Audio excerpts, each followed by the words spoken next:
I wanted to update my video entitled Keto on Steroids.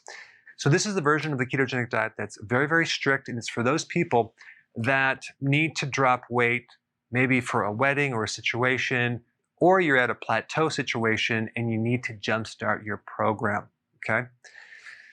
First thing we're going to talk about is these things right here. They're called carbs. Normally, you would be given a range between 30 to 50 grams of carbs per day. We're going to bring that down to 5. No more than 5 carbs per day, okay? So, best way to do it is through mainly vegetables. Now, if we take a look at the total carbs, and this is per cup, total carb is 7, and then net carb is 3. So, if you do spinach, all you can do in a given day is do a little more than 1 cup, right? It's because you want to keep it within 5 grams.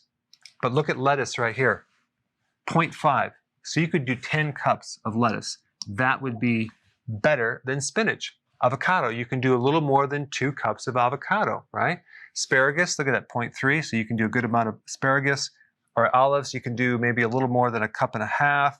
Mushrooms, you can do several cups. Swiss chard, you could do quite a bit. Zucchini, you can do a couple cups. Arugula, you can do more. Celery, you can do a good amount. And then you have bok choy, and then radish, and watercress. So on this program, there are things that are very, very important, and things that are moderately important and less important. This up here is very, very important to keep these carbs below 5 grams per day, not per meal. And so really pay attention to the net carbs and how many you can get away with to keep this under 5 grams. Obviously, like the vegetables right here, lettuce, asparagus, Swiss chard, arugula, bok choy, watercress. It's probably the best right here. Is better because you can consume more of it. That means you're going to get vitamin C, you're going to get more nutrients, you're going to get more minerals from that food, but it's a lot of fiber as well. So this is number 1 right here. Let's talk about proteins. It's very important that you don't overdo it with protein. You don't want to go over 7 or maybe 8 ounces for certain individuals, but usually between 3 to 7 ounces, okay? Now, what you're going to be doing is you're going to be doing OMAD, 1 meal a day. So this is all the protein that you're going to consume in a given day. If you consume too much protein, okay, your body just basically breaks it down and turns into glucose. That's what happens. So that can actually raise insulin. So if we keep it moderate, we're going to be totally fine. The key is having a fattier type of protein. Why? Because that'll keep insulin lower as well. Like, for example, on eggs, you don't want to do just egg whites. You want to do the whole egg, the yolk as well. Salmon is the ideal fish. There's a lot of other fatty fish too you can consume, but this is perfect, okay? Summer sausage has more fat in it. Just make sure there's no dextrose in there. I just did a video on this. I'll put a link down below. Hamburger is better than steak because most steak is fairly on the lean side. There are certain steaks that are fattier, but hamburger is a bit fattier. And this is why I would recommend hamburger over other types of meats. Okay, eggs. Duck eggs would be better than chicken eggs because they're fattier. Shellfish would be good. Pork or lamb, of course, from the farmer's market, not from the local 7-Eleven. And sausage. You want to get the sausage that has the most fat. All right, this is your protein. Now let's get to the fat. Of course, there's a lot of fat with this protein right here. But the acceptable fats would be the olive oil, extra virgin, the real stuff, butter, coconut oil, lard, or tallow. Now, here's the thing. You're going to put some olive oil on your salad dressing. You can cook with it. With butter, you can actually put some on your vegetables, and you can also cook with it. Coconut oil, you can cook with it. Lard, you can cook with it. Tallow, you can cook with it. But I don't want you to add a lot more fat to this meal. In other words, I don't recommend doing the keto desserts where you're making these fat bombs. Not on this program. Macadamia nuts and pecans. Why? Because they are the fattiest nut. Look at the ratio.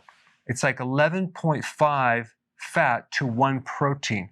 So it's 11.5 times greater in fat than protein. Amazing. Pecan is 7 times greater fat than protein. Now, peanuts actually have the most protein and the lowest fat, but that's a legume. The only thing with these two nuts is you're going to have to look at the carbs, because 1 ounce is about 1.5 grams of net carb. So that has to be added into this calculation right here. And that will kind of tell you the volume of how many of these nuts you can have. Pecans, look at this, 1.3 gram net carb per ounce. So you have to add that to your calculation. One more fat, but it's really a combination of fat and protein, but it's actually pretty fatty. It's cod liver, not cod liver oil. You can buy it in a can, and it's 5 times as much fat to protein. And you can do this as your fat. You're going to be very, very satisfied. And plus, it has DHA, big time. It has EPA, which are 2 omega-3 fatty acids. It has vitamin D. It has vitamin A. It's going to be extremely satisfying. You probably can consume like a half a can, and that will, you'll be very, very satisfied. Okay, no dairy, too high in carbs, no berries, no keto desserts, no MCT oil. Why? Because your body is going to burn this more than your own fat, and you will be in ketosis, but if your goal is to lose weight, just nix this for right now. Coffee, keep it down to like 1, maybe 2 per day. You can do tea through the day, herbal teas, totally fine. Of course, don't put sugar in your coffee. Electrolytes, very, very important, because you're going to be doing 1 meal a day. And you want to make sure you get all of your nutrients. B vitamins, nutritional yeast is a good source. A lot, if not most of the B vitamins are water soluble. So that means you don't store them for very long. So if you're not taking them, you can end up with a deficiency. Vitamin D, unless you get sun or you're consuming the cod liver. Cod liver oil is a good source of vitamin D. Right, number 5, sea salt. You need between 1 to 1.5 teaspoons per day. So you're going to have to either figure out how to put it on your meal, your 1 meal a day, or even mix it with a little water, slug it down, and then drink some water. Very important, because you're going to need that to prevent fatigue and lethargy and even keto flu. So you're going to do 1 meal a day, and every 2 weeks, you're going to do a 48-hour fast. This is called periodic prolonged fasting. It's going to give your body a huge jump start. Now, exercise, okay, twice a week.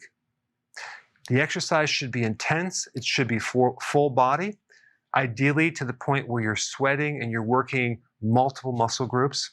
And that's your high intensity compound resistant type exercise twice a week. Spread it out.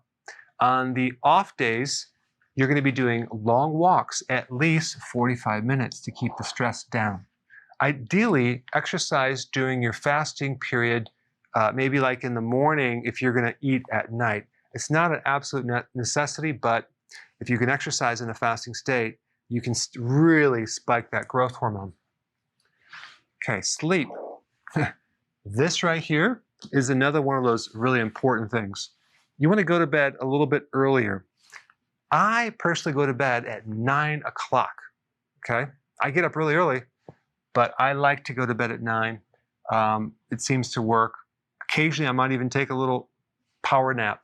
If you're not sleeping well, you should take some type of sleep aid to assist yourself. I'm talking a natural type of sleep aid. No watching the news. You're going to feel better just from that. In fact, that might make you lose weight just by avoiding that cortisol spike. Keep your stress as low as possible. Pick your friends wisely. Get some new friends. Don't hang around with anyone that is too negative. Sun would be very, very good if there is sun out. That'll be more vitamin D. And also there's other benefits of being out in the sun, as well as being out in nature. Very, very therapeutic. All right, there you have it. This is the keto on steroids. So some people need to work up to this. Some people could just jump right in. It really depends on where you're at and how motivated you are, but this will definitely take your results to a whole new level.